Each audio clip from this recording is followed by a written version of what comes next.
Très chers téléspectateurs, bienvenue dans votre tranche École de champions. Ici, nous enseignons au travers de paraboles. Et aujourd'hui, nous avons retenu pour vous une parabole, vais-je dire, l'arbre magique. Un voyageur très fatigué s'assit à l'ombre d'un arbre sans se douter qu'il venait de trouver un arbre magique. L'arbre a réalisé des souhaits.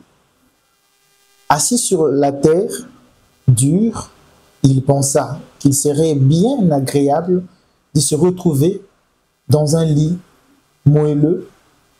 Aussitôt, ce lit apparaît à côté de lui. Étonné, l'homme s'y installa en disant que les combles de bonheur seraient atteints si une jeune fille venait masser ses jambes percluses.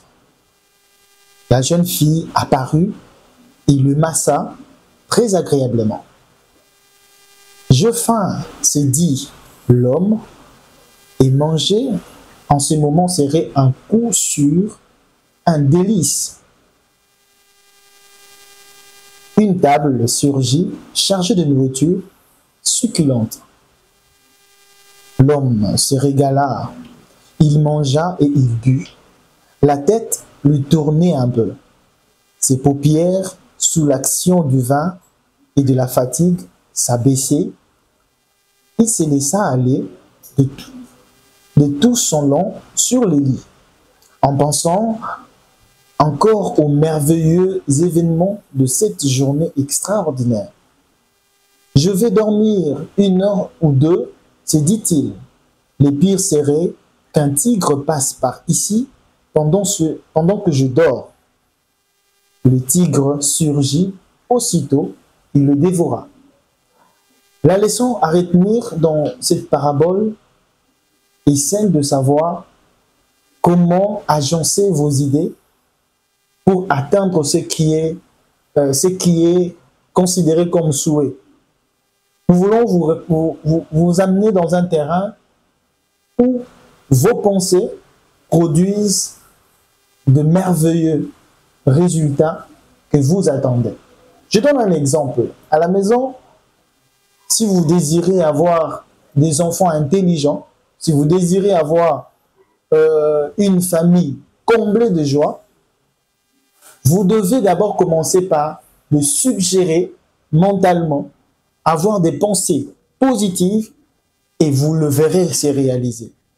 Nous voulons aussi vous rappeler que cette parabole veut simplement nous dire ce que nous pensons, c'est ce qui nous arrive. Nous voulons réaliser de prouesses dans notre vie, nous voulons réaliser de grandes choses. Tout commence par le cerveau, tout commence par le mental. Et la Bible nous dit, pour ceux qui croient en la Bible, ce que je pense, c'est ce qui m'arrive.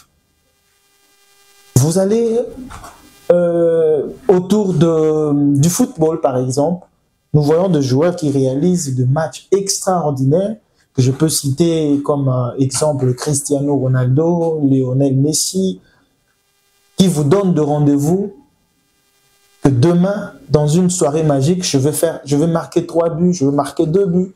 Et il arrive sur le terrain, il réalise ce qu'il avait dit. C'est pour vous démontrer que les pensées ont le pouvoir de transformer les réalités. Ayez des pensées positives.